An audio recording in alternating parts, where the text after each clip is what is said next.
시대의 소망 제23장 하나님 나라가 가까웠으니. 예수께서 갈릴리에 오셔서 하나님의 복음을 전파하여 가라사대 때가 찼고 하나님 나라가 가까웠으니 회개하고 복음을 믿으라 하시더라. 메시아의 오심이 처음으로 반포된 곳은 유대 지방이었다. 예루살렘의 성전에서 사가랴가 제단 앞에서 봉사하고 있을 때에 선구자의 탄생이 그에게 예고되었다. 천사들은 베들레헴의 언덕에서 예수님의 탄생을 선포하였다. 동방 박사들이 그분을 찾아 예루살렘에 왔다. 성전에서 시므온과 안나가 그분의 신성에 대하여 증언하였다. 예루살렘과 온 유대가 침례 요한의 전도에 귀를 기울였다. 그리하여 사내들인에서 파견된 대표자들이 군중들과 함께 예수님에 관한 그의 증거를 들었다. 유대에서 그리스도께서는 당신의 처음 제자들을 받아들이셨다. 그분은 초기 봉사의 대부분을 여기서 보내셨다. 성전을 정결하게 하실 때에 나타난 그분의 신성의 번쩍임, 병고침의 이적, 그분의 입술에서 나온 하늘의 진리의 교훈, 이 모든 것은 베데스다에서 병자를 고치신 후에 사내들인 앞에서 그분께서 선언하신 것, 즉 당신께서 영존하시는 분의 아들임을 선포했다. 만일 이스라엘의 지도자들이 그리스도를 받아들였다면 그분은 세상에 복음을 전파하는 그분의 기별자가 되는 영예를 그들에게 주셨을 것이다. 하나님의 나라와 은혜의 전령자가 될 수 있는 기회가 그들에게 맨 먼저 주어졌다. 그러나 이스라엘은 그 권고하는 때를 알지 못했다. 유대 지도자들의 시기와 불신은 공공연한 증오심으로 무르익어 갔으며 백성들의 마음은 예수님에게서 떠나갔다. 사내들이는 그리스도의 기별을 거절하고 오히려 그분을 죽이려고 열중하였다. 그러므로 예수께서는 예루살렘과 제사장들과 성전과 종교적 지도자들과 율법에 정통한 사람들에게서 떠나 당신의 기별을 선포하고 복음을 만국에 전파할 자들을 모으기 위하여 다른 계층의 사람들에게로 향하셨다. 사람들의 빛과 생명이 그리스도 당시의 교회 당국자들에 의하여 배척당했던 것과 같이 그 후 계속되는 각 세대에도 그러하였다. 그리스도께서 유대에서 물러나신 것과 같은 역사가 거듭거듭 반복되었다. 개혁자들이 하나님의 말씀을 전할 때에 그들은 기성교회에서 분리될 생각은 조금도 없었다. 그러나 종교적 지도자들이 그 빛을 용인하려고 하지 않았으므로 그 빛을 전하던 자들은 진리를 사모하는 다른 계층의 사람들을 찾을 수밖에 없었다. 오늘날에도 개혁자들을 따른다고 공언하는 이들 중에 개혁자들의 정신에 자극되어 일하는 사람은 드물다. 하나님의 음성을 귀담아 듣고 어떤 모양으로 진리가 제시되든지 그것을 받아들일 준비가 되어 있는 자가 드물다. 개혁자들의 발자취를 따르는 이들은 흔히 하나님의 말씀의 명료한 가르침을 선포하기 위하여 그들이 사랑하는 교회를 불갑을 떠나지 않을 수 없다. 그리고 빛을 찾는 이들이 그와 같은 교훈으로 말미암아 그들 선조의 교회를 떠나야만 했던 일이 여러 번 있었는데 이는 그들이 순종하기 위함이었다. 갈릴리 사람들은 불황무식하다고 하여 예루살렘의 랍비들에게 멸시를 받았으나 그들은 구주의 사업을 위한 더욱 유망한 활동 무대를 제공하였다. 그들은 더 열성 있고 신실하였으며 편벽의 지배를 덜 받았다. 그들의 마음은 진리를 받아들이기 위하여 더 널리 열려 있었다. 예수께서는 은거나 격려를 위해서 갈릴리에 가신 것은 아니었다. 그 지방은 이 당시에 밀집된 인구를 가진 본거지였으며 유대의 어느 지방보다도 외국인들이 가장 많이 섞여 사는 곳이었다. 예수께서 가르치고 고치면서 갈릴리를 여행하실 때에 도시와 촌락에서 군중들이 그분께로 모여들었다. 심지어 유대에서와 부근의 지방에서 많은 사람들이 왔다. 예수께서는 때때로 사람들을 피하여 숨지 않으면 안 되셨다. 너무나 열광적이었으므로 로마 당국자들이 폭동이 일어날 것을 두려워하여 경계하지 않도록 미리 조심할 필요가 있었다. 세상을 위하여 이런 시기가 일찍이 있은 적이 없었다. 하늘이 사람들에게로 내려왔다. 이스라엘의 구속을 오랫동안 갈망하여 오던 줄이고 목마른 영혼들은 이제 자비가 많으신 구주의 은혜의 잔치에 참석했다. 그리스도의 가르침의 요지는 곧 때가 찼고 하나님 나라가 가까웠으니 회개하고 복음을 믿으라는 것이었다. 이와 같이 구주께서 친히 전하신 복음 기별은 예언에 기초되어 있었다. 예수께서 성취되었다고 선언하신 때란 천사 가브리엘이 다니엘에게 알려준 시기를 말한 것이었다. 내 백성과 내 거룩한 성을 위하여 70일에로 기한을 정하였나니 허물이 마치며 죄가 끝나며 죄악이 영속되며 영원한 의가 드러나며 이상과 예언이 응하며 또 지극히 거룩한 자가 기름 부음을 받으리라 라고 그 천사는 말하였다. 예언상 하루는 1년을 나타낸다. 70일에 곧 490일은 490년을 가리킨다.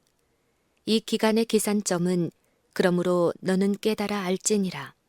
예루살렘을 중건하라는 영이 날 때부터 기름 부음을 받은 자, 곧 왕이 일어나기까지 7일에와 60일에, 곧 69일에 483년이라고 하였다.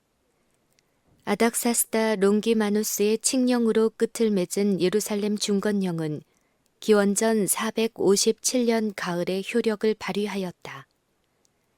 이때부터 483년은 서기 27년 가을까지 미친다.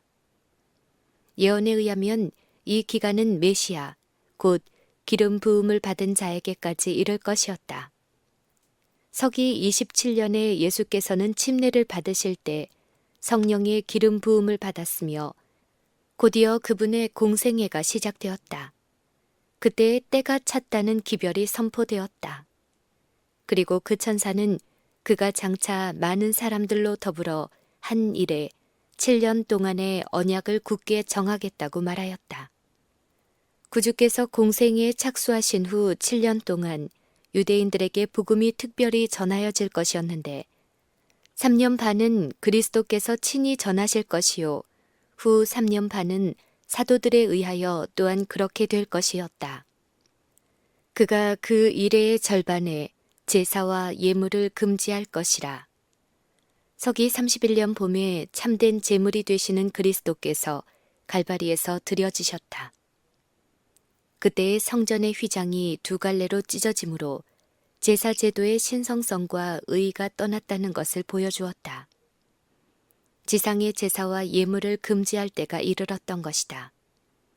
한 일에, 즉 7년은 서기 34년에 끝났는데 그때 유대인들은 스데반을 돌로 침으로 복음에 대한 그들의 거부를 최종적으로 인쳤으며 박해로 말미암아 외국에 흩어졌던 제자들은 두루 다니며 복음의 말씀을 전하였고 잠시 후에는 박해자 사울이 회개하여 이방인들에게로 보냄을 받은 사도 바울이 되었다. 그리스도의 강림, 그분의 성령의 기름 부으심, 그분의 죽음, 그리고 이방에 대한 복음의 전파 등에 관한 때가 명백히 지적되어 있었다. 이런 예언들을 이해하고 예수님의 사명에서 그 예언들의 성취를 인식하는 것은 유대 백성들의 특권이었다. 그리스도께서는 제자들에게 예언 연구의 중요성을 강조하셨다. 그들의 때에 관하여 다니엘에게 주어진 예언을 언급하면서 그분은 읽는 자는 깨달을진저라고 말씀하셨다. 부활하신 후에 그분은 모든 선지자의 글로 자기에 관한 것을 제자들에게 설명하셨다.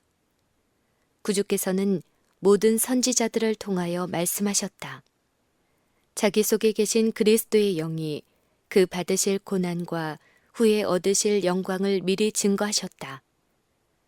하늘의 기별을 가지고 다니엘에게 왔던 천사는 하나님의 아들의 다음 지위에 있는 가브리엘이었다. 그리스도께서 사랑하는 요한에게 장례를 공개하도록 보내셨던 천사는 바로 그 천사인 가브리엘이었다. 그리고 그 예언의 말씀을 읽고 들으며 그 가운데 기록한 것을 지키는 자들에게는 축복이 선언되어 있다. 주 여호와께서는 자기의 비밀을 그종 선지자들에게 보이지 아니하시고는 결코 행함이 없으시리라. 오묘한 일은 우리 하나님 여호와께 속하였거니와 나타난 일은 영구히 우리와 우리 자손에게 속하였다.